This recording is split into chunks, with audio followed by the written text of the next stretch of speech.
So there are a couple of problems that people have when they trade precious metals. First off, many precious metals traders seem to believe that precious metal or gold is like the only asset that anyone should trade, and they invariably use too much leverage, and they don't take into account that metals are one of the most heavily manipulated markets on the planet, um, almost as bad as the currencies. Governments uh, try to keep gold suppressed in the effort to keep inflation in check. So this, I've gone over this before. This happens at every intermediate cycle bottom. Um, People get frustrated. Um, they, I've said this before, that this is just one of the sentiment tools I use. Um, when gold doesn't bottom as quickly as they want, or it doesn't take off as quickly as they want, they're over leveraged. This is when I see a lot of people canceling their subscription, and they're doing the exact opposite of what they should be doing. This is when people should be buying a subscription and getting in early. But they never do that. It happens at every single intermediate cycle low, and it's one of the clues the rest of us use that we are at or very close to a bottom.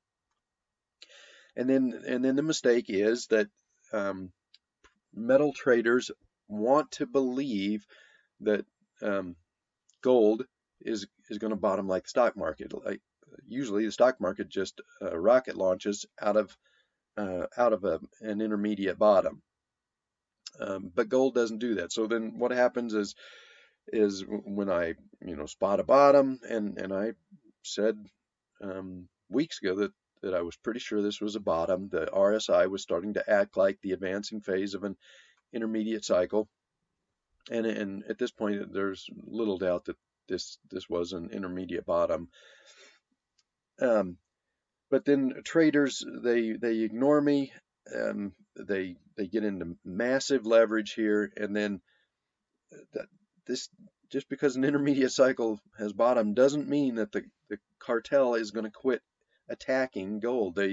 Um, Metals, like I said, they typically bottom very difficult, and that's because the cartel will try to keep metals suppressed. And so the first daily cycle can be very difficult, and not at all where you want to buy leverage, which is exactly the opposite in the stock market. The stock market, if you can catch the intermediate bottom and buy leverage, you're going to make a lot of money because the market will V V launch right out of that bottom. But metals bottom differently. Very often there is a retest of the ICL low, like we had back here. Um, I showed in one of my other videos that very often the bottoming process can take several weeks, maybe as long as a month or more, before you can get any upside traction. And so you get people that have ignored me about leverage and ignored the typical bottoming pattern. They get frustrated, they sell their leverage positions for losses, and and then they quit and they give up. So let me go to the miners and silver. Now, keep in mind, gold bottomed back here at the end of June. And I warned people when I saw this happening. The cartel had managed to get out of a lot of their shorts in gold, so they didn't really want to keep adding shorts in gold. So they turned their attack somewhere else. They attacked the mining stocks in silver. And so this is the bottom in gold, and then gold had was moving up from that point. You can see they switched strategies and started attacking the miners. Do you think that the miners actually went down and made a lower low naturally with gold rising? Not in a million years. This is what you have to be um, ready for in the metals sector. You're gonna have stuff like this happen. Now let me show you silver. All right, in silver, the attack's even worse. Here's where gold bottomed right here, and then a big attack. I believe this was after the FOMC meeting, I think. Anyway, big attack here, and then they hit it one more time to make a lower low. This completely discourages metals traders. If they're we've seen that the intermediate cycle low in gold has bottomed, and so they want to get into mining stocks and silver. That's where the highest beta is, where they're going to make the most percentage gains, and then the cartel starts attacking these two areas, and they take both down to make a lower low. And again, the people that won't listen to me about leverage, that won't listen to me about the manipulated market, they end up taking a big drawdown, and then they sell at the bottom before allowing the next intermediate rally to unfold. And it looks like it is. This looks very much like a bottom, and I think that I think the bottom has arrived in both silver and mining stocks as well as gold. But as I said in my last video, we're getting a little mature in this daily cycle. Let me go back to gold.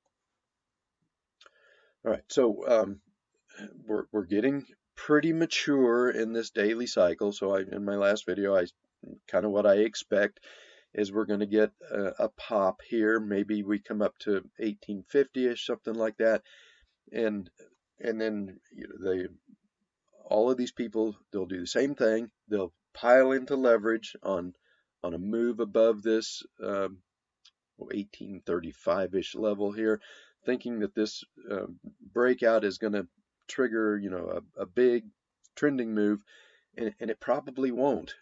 It's the cartel will hit it again, and then at some point we're going to get a bounce out of the dollar as well, but we'll probably have to come back down, and the RSI will probably come back down and get oversold again, and then all of the people that pile into leverage, they just won't listen to me about this on this breakout. Well, then they're going to lose. They're going to get stopped out again when the metals don't follow through to the upside.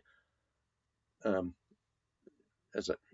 repeat it again. This is just what happens during first daily cycles. They're very difficult. The cartel tries really hard to prevent the any momentum from getting started in gold. As we saw, they were not able to stop gold. They did do a pretty good job of keeping it pinned below 1800 for a while, but I think they're losing that battle. But they just switched tactics. They start attacking the mining stocks, and then they start attacking silver, and this is just what you're going to have to deal with if you're going to trade metals. And that means, and I've told my subscribers, if I've told them once, I've told them 100 times. Rule number one when you're trading leverage in miners or in metals: don't bet more than you're willing to lose, because in this kind of a market, this heavily manipulated market, all kinds of strange things can happen that aren't going to happen in a natural market, or in a market that's manipulated to the upside like the stock market. Much safer to trade leverage in the stock market, because the Fed is going to have your back in that market. But that doesn't mean that you can't make money in metals. It just means it's pretty hard to make money with leverage in metals. It tends to be too erratic and too whipsawing. And if you're heavily leveraged, most of these retail traders don't have the emotional control to hang on during big drawdowns on their leverage position. So it's really hard to make money in leverage in metals.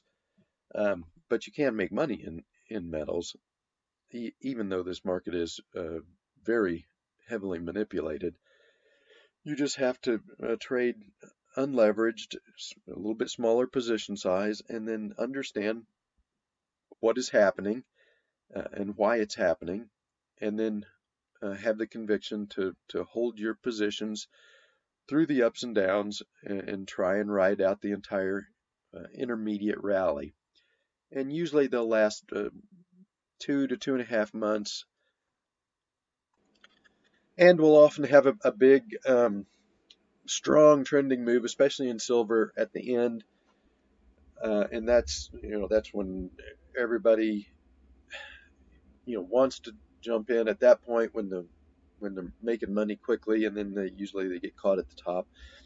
And so, as I said in my last video, that's the point where people start subscribing to the SMT newsletter at the top, when after they've let 2 months of the rally go by. And down here at the bottom, this is when people are canceling their subscription. So they're doing the exact opposite of what they should do. If you want to get a subscription to the SMT, you should get it down here at the bottom, and not at the top. But people always, it's why people always lose money, or most people lose money in the market. Retail traders, anyway, they do the exact opposite of what they should do. So um, you should definitely be long metals. Let me go back to mining stocks. So we're just finishing an intermediate cycle low. You haven't missed much of the rally in miners. You should be long, but I don't think you should be leveraged long. I don't think this is going to be easy yet. I think, as I said, I think gold is going to have a trip down into a daily cycle low here sometime in the next week or two, and then the miners, they're going to come back down. They're going to fill this gap, and if you're buying leverage up here, thinking that we're just on our way, then you're probably going to get caught when that move down begins. And that would be a better place to put on leverage, because the second daily cycle tends to be usually a stronger trending move than the first daily cycle in metals.